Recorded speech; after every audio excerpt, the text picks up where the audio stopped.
श्री स्वामी समर्थ. नमस्कार मंडळी. स्वामींची नित्यसेवा म्हणजे काय? नित्यसेवा म्हणजे रोज स्वामींना आठवण, रोज त्यांच्यासमोर काही क्षण बसणं आणि मनातील सगळं त्यांच्याशी बोलणं. मंडळी, नित्यसेवा म्हणजे खूप मोठे विधी नाहीत. नित्यसेवा म्हणजे प्रेम, श्रद्धा आणि सातत्य आहे. मंडळी, कधी-कधी तुम्हाला वाटत असेल ना, की आपण रोज जेवतो, पाणी पितो, तसंच आपल्या मनालाही रोज एक आधार हवा असतो. तो आधार म्हणजेच स्वामींची नित्यसेवा. नित्यसेवा कशी करावी? मंडळी, आता मी तुम्हाला अगदी सोप्या आणि मनापासून करता येईल अशी नित्यसेवा पद्धतीने सांगणार आहे. सकाळी उठल्यावर सर्वप्रथम स्नान करून स्वच्छ कपडे घालावेत. घरातील देवघरात असलेल्या स्वामींच्या फोटो किंवा मूर्तीसमोर बसावं. त्यानंतर एक छोटा दिवा लावावा. त्या दिव्याचा प्रकाश पाहिला की आपलं मन आपोआप शांत होतं. त्यानंतर स्वामींना नमस्कार करावा. हळद कुंकू लावावं. फुलं अर्पण करावीत. त्यानंतर डोळे मिटून शांत बसावं आणि फक्त एकच नाव घ्यावं, श्री स्वामी समर्थ. हा जप जितक्या प्रेमाने कराल तितका त्यांचा परिणाम जास्त तुम्हाला जाणवेल. त्यानंतर नित्यसेवा कधी करावी? मंडळी, नित्यसेवेची सर्वात चांगली वेळ म्हणजे सकाळी 5 वाजून ते 7 वाजेपर्यंत. या वेळेला वातावरण खूप शांत असतं, मन एकाग्र होतं आणि स्वामींची ऊर्जा खूप जवळ जाणवते.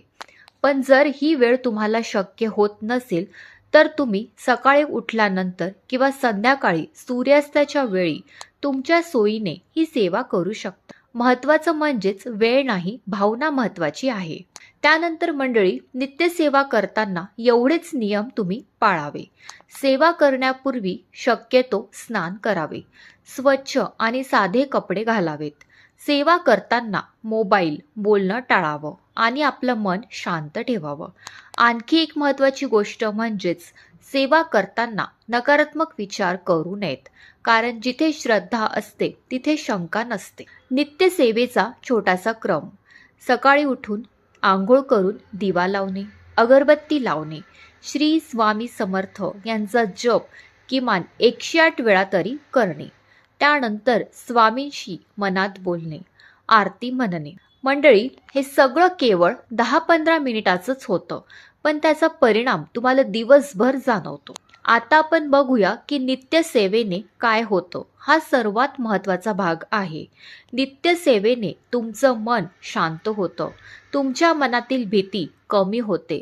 निर्णय घेणं तुम्हाला अगदी सोपं होऊन जातं आणि घरात सकारात्मक ऊर्जा वाढते. कधी-कधी अशा अडचणी येतात की काहीच मार्ग दिसत नाही, पण नित्यसेवा सुरू केल्यावर हळूहळू मार्ग मिळायला लागतो.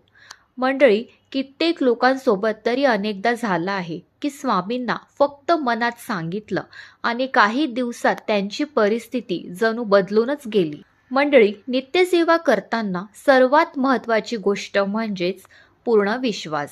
जर आपण सतत विचार करत राहिलो, होईल का, नाही होईल का, तर मन स्थिर राहत नाही. पण जर आपण स्वामींवर सगळं सोपवलं तर ते नक्कीच आपल्यासाठी सर्वोत्तम करतात. त्यानंतर मंडळी, आता आपण बघूया तारक मंत्राची सेवा. तारक मंत्र म्हणजेच काय? तारक मंत्र म्हणजे आपल्याला दुःखातून, संकटातून तारणारा. स्वामींचा तारक मंत्र हा खूप शक्तिशाली मानला जातो. हा मंत्र मनापासून म्हटला तर तो आपल्याला मानसिक, शारीरिक आणि आर्थिक अडचणीतून बाहेर काढतो. स्वामींचा तारक मंत्र आहे: निशंक होई रे मना, निर्भय होई रे मना, प्रचंड स्वामी बळ पाठीशी, नित्य आहे रे मना, अतर्क्य अवधूत हे स्मरणगामी, अशक्य ही शक्य करतील स्वामी, जिथे स्वामी चरण तिथे न्यून काय, स्वयंभक्त प्रारंभ घडवी ही माया, आज्ञविना काळना ने त्याला, परलोकी हिना भीती तयाला, उगाची भीतोसी भय हे पळू दे, जवळ उभी स्वामी शक्ती कळू दे, जगी जन्म मृत्यू असे खेळ ज्यांचा, नको घाबरू तू असे बाळा त्यांचा, खरा होई जागा तू श्रद्धेसहित, कसा होशी त्याविन तू स्वामी भक्त, आठव कितीदा दिली त्यांनीच साथ, नको डगमगू स्वामी देतील हात. विभूती नमनाम ध्यानादी तीर्थ स्वामीच ह्या पंचामृतात. हे तीर्थ घे आठविरे प्रचिती न सोडी कदा स्वामी जय घे हाती. श्री स्वामी समर्थ. जय जय स्वामी समर्थ. तर मंडळी, हा तारक मंत्र तुम्हाला रोज म्हणायचा आहे. तारक मंत्र म्हणताना रोज तुम्हाला एक गिलासभर पाणी ठेवायचं आहे आणि त्या ग्लासावर हात ठेवून हा मंत्र तुम्हाला म्हणायचा आहे. त्यानंतर ते पाणी तुम्ही स्वतः प्यायचे आहे आणि तुमच्या घरच्यांना प्यायला द्यायचं आहे. मंडळी, मंत्र म्हणताना काय भावना ठेवावी? हे पाणी आता स्वामींचा प्रसाद आहे. या पाण्यात स्वामींची ऊर्जा भरली जात आहे. मनात पूर्ण विश्वास ठेवून हा मंत्र म्हणायचा आणि ते पाणी प्यायचं. मंडळी, ही सेवा तुम्ही किमान 11 दिवस, 21 दिवस किंवा रोजही तुमच्या सवयीने ही सेवा तुम्ही करू शकता. ही सेवा करताना तुम्हाला तुमच्या घरात खूप शांतता आणि सकारात्मकता जाणवेल.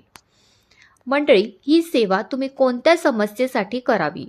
तर तुम्हाला मानसिक ताण असेल, घरातील भांडणं सतत वाढत असतील, आरोग्याच्या समस्या असतील, आर्थिक अडचणी असतील, गर्भधारण संतान प्राप्तीची तुम्हाला इच्छा असेल, तर हा तुम्ही मनात संकल्प ठेवून ही तुम्ही सेवा रोज करू शकता.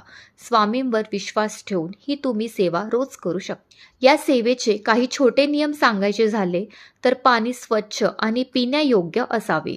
जप करताना मधूनच उठू नये. शक्यतो रोज एकाच वेळेला करावे. श्रद्धा आणि सातत्य ठेवावं. त्यानंतर मंडळी, आता आपण बघूया की नित्यसेवेत कोणते मंत्र म्हणावेत. नित्यसेवा करताना आपल्याला सुरुवातीला खूप प्रश्न पडतात की काय म्हणावं, कसा जप करावा, किती वेळ करावा.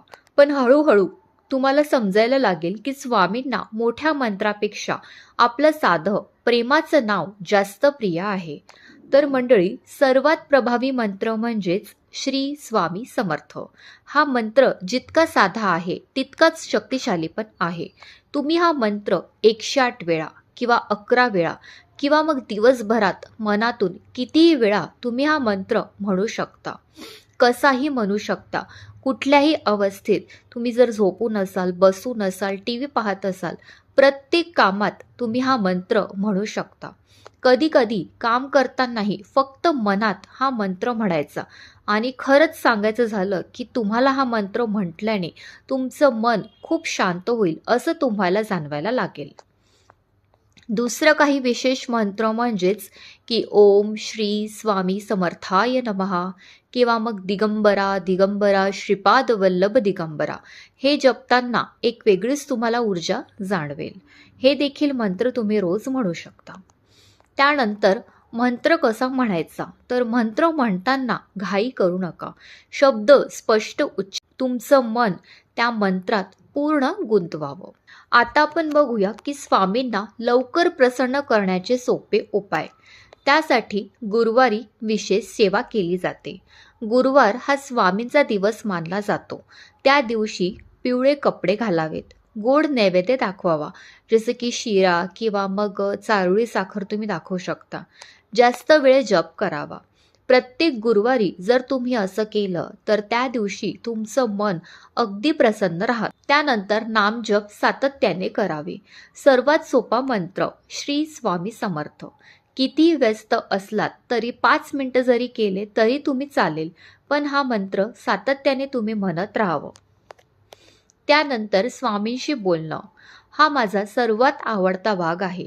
मी रोज स्वामींशी बोलते. जसं आपण आपल्या जवळच्या माणसांशी बोलतो तसं स्वामी, आज असं झालं, मला हे जमत नाही, मला मदत करा. आणि खरंच सांगायचं झालं की आपलं मन खूप हलकं होतं. त्यानंतर साधेपणा ठेवणे. स्वामींना दिखावा आवडत नाही. मोठ्या पूजा, मोठे खर्च याची काहीही गरज नाही. फक्त मनापासून केलेली छोटीशी सेवा पुरेशी आहे. त्यानंतर इतरांना मदत करणं हा खूप महत्त्वाचा भाग आहे. कोणाला मदत केली, कोणाला अन्न दिलं, कोणाला चांगलं बोललो तर स्वामी खूप प्रसन्न होतात. कारण स्वामी नेहमी सांगतात की दुसऱ्यांच्या मदतीतच खरी आपली सेवा आहे. मंडळी, नित्यसेवा करताना एक गोष्ट लक्षात ठेवा. कधी कधी असं होतं, आपण सेवा करतो पण लगेच परिणाम दिसत नाही. तेव्हा मनात शंका येते. पण मी स्वतः अनुभवलं आहे की स्वामी योग्य वेळ येईपर्यंत थांबतात. ते कधीही उशीर करत नाही, फक्त योग्य वेळेची वाट बघतात. मंडळी, शेवटचं सांगायचं झालं म्हणजेच की आज मी तुम्हाला जे काही सांगितलं ते फक्त माहिती नाही, ते आपलं अनुभवातून सांगितलं.